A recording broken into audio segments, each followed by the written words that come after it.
intambara zahozeho na mbere, igihugu kigatera ikindi, ubwoko bugatera ubundi, ibyo ngibyo byahozeho na mbere. Gusa hatsindaga ufite ingabo zihambaye, zifite imyitozo ikomeye cyane, zifite ibitwaro rurimbuzi bishobora guhangana ku rugamba. Gusa kuri ubu ngubu hasigaye hakorwa ibifite ikoranabuhanga rihambaye cyane. Igihugu cyarushije ikindi ikoranabuhanga, uburyo bwa tekinoloji bwo gutara amakuru cyangwa se kurasa ibisasu mu buryo bwihuse cyane. Icyo nicyo gihugu ubu ngubu gisigaye gitsinda ku rugamba.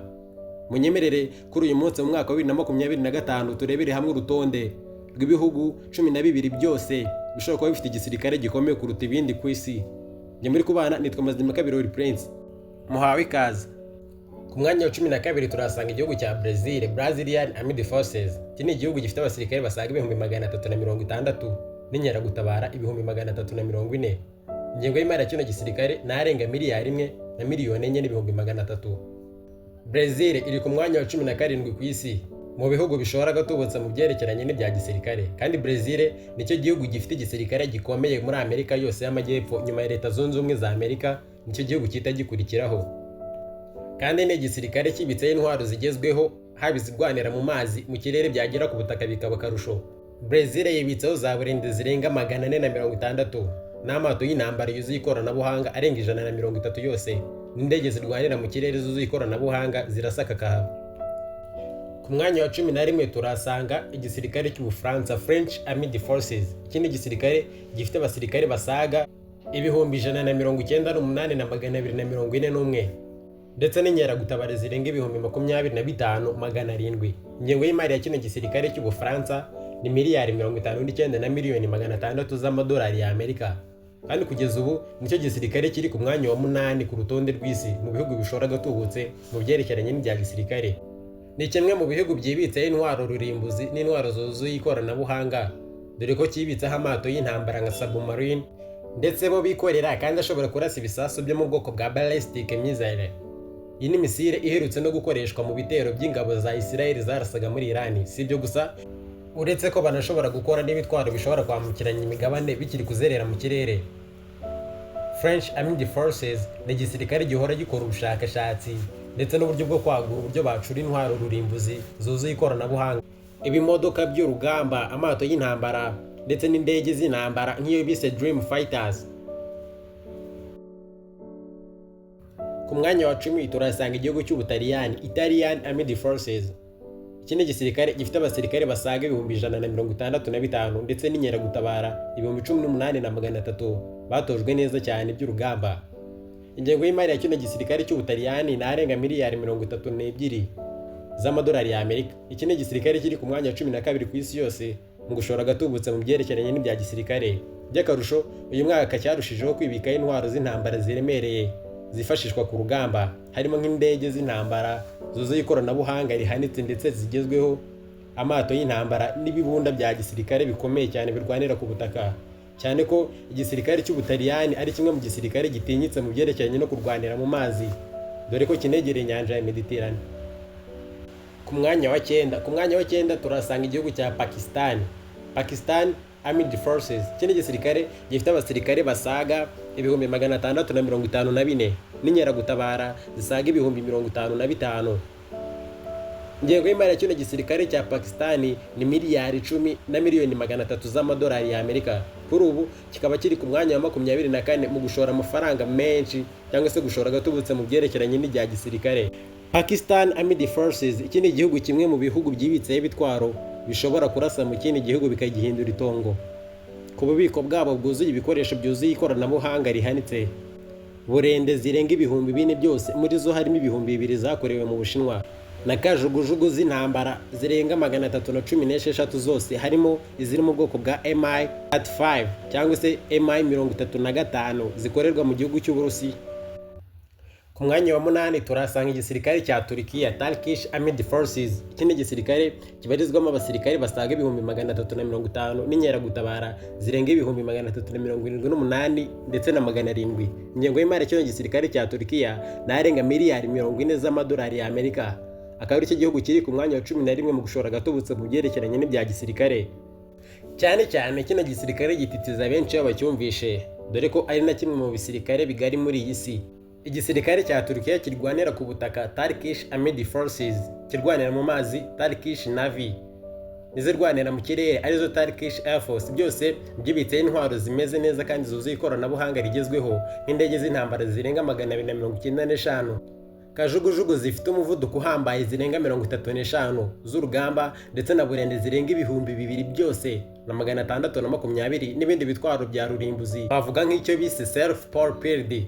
Iki ni igisasu rurimbuzi kiva mu kirere cyakwikubita hasi kikarimbagura ibyo gisanze cyose, n'ibindi bitwaro bafite birenga 438. Ibi ni ibitwaro bishobora kurasira icyarimwe bikohereza amasasu uruvunga, ibyo bise multiple launcher system, n'amato y'intambara yuzuye ikoranabuhanga rigezweho nka submarine arenga 12 yose.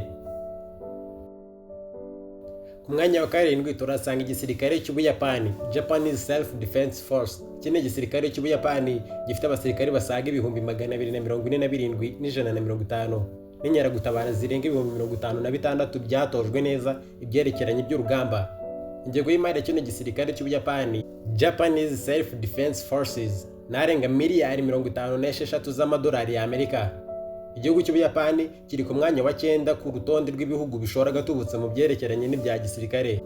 Ni igisirikare gifite ikoranabuhanga ryo ku rwego rwo hejuru nk'amato y'intambara, indege z'intambara. Si ibyo gusa, bafite n'ubwirinzi bwo guhangana, guhiga ndetse no kurimbura burundu mesire cyangwa se igisasu icyo ari cyo cyose gishobora gususunutsa amazuru mu gihugu cy'Ubuyapani. Kugeza ubu igisirikare cy'Ubuyapani kirwanira mu mazi, Japanese Maritime Defense, ni kimwe mu bisirikare biza ku myanya ya mbere mu bisirikare bitinyitse ku isi. Kuri iyi ngingo ho, nicyo gisirikare gikomeye muri Aziya yose. Ni igisirikare gifite amato arenga 155 anatwara kajugujugu z'intambara n'ibyo zikeneye byose ku rugamba. Hakaba harimo n'amato agezweho ayo bise destroyers arenga 36 yose, submarine 24 n'andi mato arenga 30 atwara za mine, 6 akora paturuyi ndetse n'andi 6 yo mu bwoko bwa frigates, asigaye agakoreshwa mu myitozo ya gisirikare. Ku mwanya wa 6 turasanga igihugu cy'Ubwongereza cyangwa se British Armed Forces. Iki ni igihugu cy'Ubwongereza gifite abasirikare barenga ibihumbi 184 na 860 n'inkeragutabara zirenga ibihumbi 3 na 321. Ingengo y'imari ya kino gisirikare narenga miliyari 65 z'amadolari y'Amerika. Kikaba kiri ku mwanya wa 6 ku rutonde rw'isi mu bihugu bishora gatubutse mu bya gisirikare. Uretse ko kino gisirikare cy'Ubwongereza gitinyitse kinuzuyemo abahanga gusa, kino gisirikare gifite amato yo mu bwoko bwa submarine afite ubushobozi bwo kurasa ibisasu nka missiles za ballistics.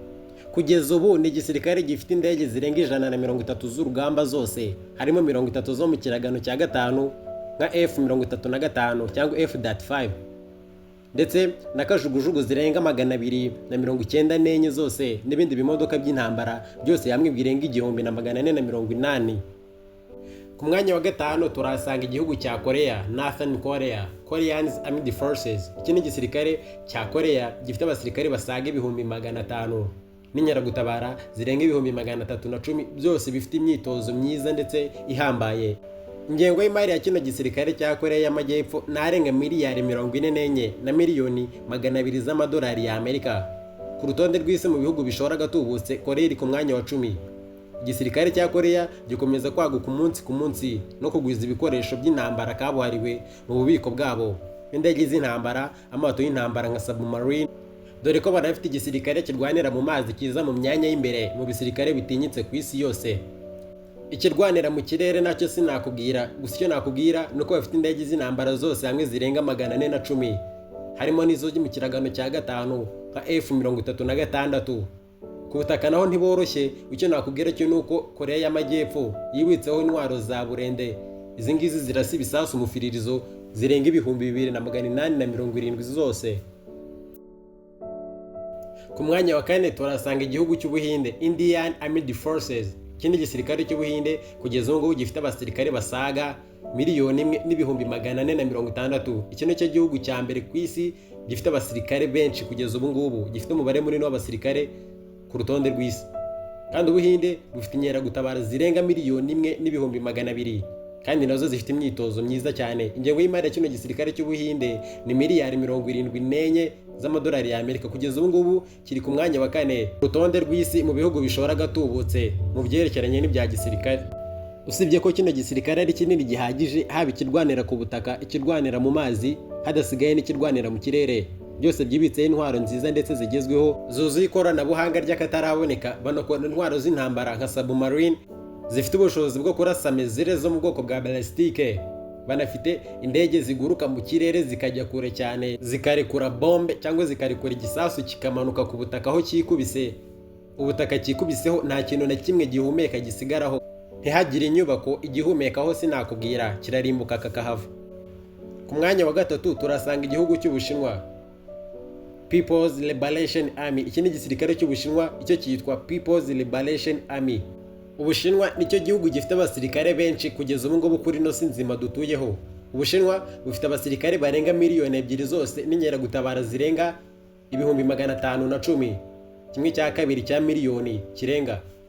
Kandi Ubushinwa nicyo gihugu cya kabiri ku isi yose mu gushora gatubutse mu byerekeranye n'ibya gisirikare ugereranyije n'ibindi bisirikare hano ku isi.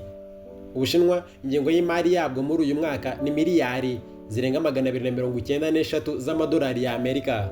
Ubushinwa uretse yuko bunatinyitse ku isi yose, haba ingabo zirwanira mu mazi, mu kirere no ku butaka, banafite intwaro rurimbuzi ndetse karahabutaka z'amamashini batangiye gukora zirwana mu cyimbo cy'abasirikare.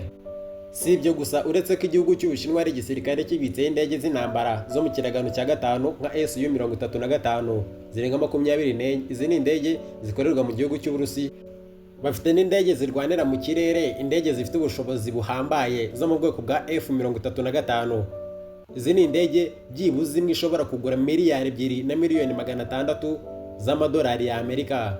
Si ibyo gusa, uretse ko n'Abashinwa bo ubwabo bafite ubushobozi bwo kuba bakora amadrone meza kandi agezweho yo mu bwoko bwa SW4. Aya ni amadrone ahambaye cyane yuko ashobora kujya mu kirere yo bwaye agakora nk'ari gutata, cyangwa se akashobora kuba yatara amakuru yo bahanganye, akaba yajya mu kirere agakurura amajwi ndetse n'amashusho ahantu atabasha kugaragarira amaso, n'izindi ntwaro zishobora kuba zakurura ikiri mu kirere. Si ibyo gusa, uretse ko n'Ubushinwa bunakora imbunda, izi ngizi za AK-47, izo bakazongerera ubushobozi kuko bizo bakora bazita AK-74. Ubushinwa kandi bunakora intwaro nyinshi buri munsi za karahabutaka, kuko ikindi gitangaje, byinshi mu bihugu mumaze kumva kuri runo rutonde, intwaro bafite bazikora mu gihugu cy'Ubushinwa. Ku mwanya wa 2 turasanga igihugu cy'Uburusiya, Russian Armed Forces. Kugeza ubu Uburusiya bufite abasirikare barenga 1,300,000. Nicyo gihugu cya 4 ku isi gifite abasirikare benshi, ndetse dore ko kinafite inkeragutabara zigera kuri 2,000,000. Ingengo y'imari ya kino gisirikare cy'Uburusiya muri uyu mwaka nagera kuri 1,86,000,000 z'amadolari ya Amerika. Uburusiya turabusanga ku mwanya wa 4 ku rutonde rw'isi mu bihugu bishora gatubutse mu byerekeranye n'ibya gisirikare. Uburusiya nicyo gihugu kibitseho ibisasu rurimbuzi byinshi ku isi.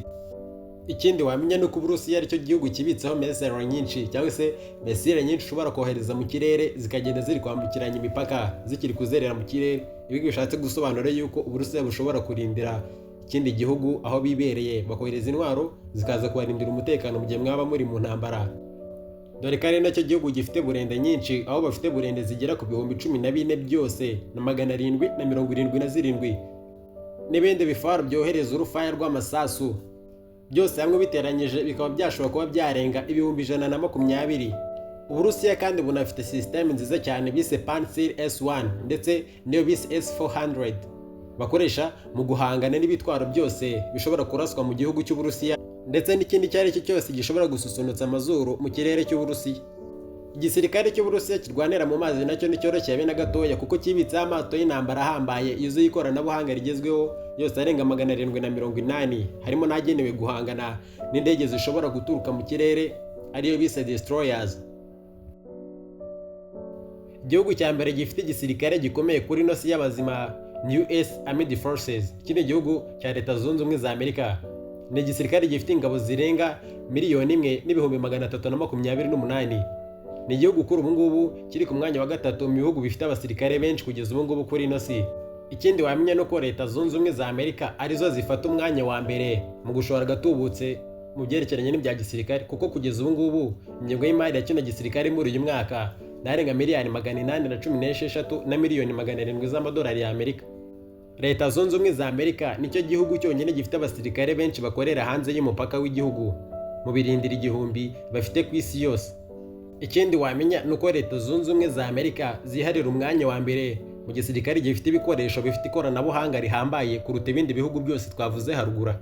Si ibyo gusa nimvuga yuko bafite ibikoresho byuzuye ikoranabuhanga ntugire ngo ibyo birahagije. Uretse ko banafite umubare munini w'ibyo bikoresho, nicyo gihugu cyonyine gifite indege nyinshi z'intambara. Dore ko banafite indege zose zigera ku 13,200 n'amato y'intambara afite ikoranabuhanga rihambaye, harimo nk'ayo bise destroyers arenga 78 yose. Aya ngaya ngo ni amato y'intambara, iyo ageze ku rugamba ikintu cyose kiri mu mboni y'ayo mato kirarimbagurika kakahava. Iyi ngiyi ni Leta Zunze Ubumwe za Amerika dusanze ku mwanya wa mbere. Ni ikihe gihugu kigutunguye kuba utagisanzemo, cyangwa se ni ikihe gihugu usanzemo utari witeguye yuko uri buze gusangamo? Bidusangize muri comment. Ikindi nagusaba, nimba uri mushyashya kuri uru rubuga, nagusaba kugenda ukoze subscribe, unatugira inama ubinyujije muri comment kugira ngo n'ibindi biganiro tuzakora tuzabe dutewe inkunga nawe. Tuzaterwa ishema no guterwa inkunga nawe muri bino biganiro dukora umunsi ku munsi. Ngiye mu bana ubibategurira kabiri nanjye ubibagizaho, nitwa Mazima Kabiri Prince. Ibiganiro byacu nakagaruka, mwakoze kubana natwe.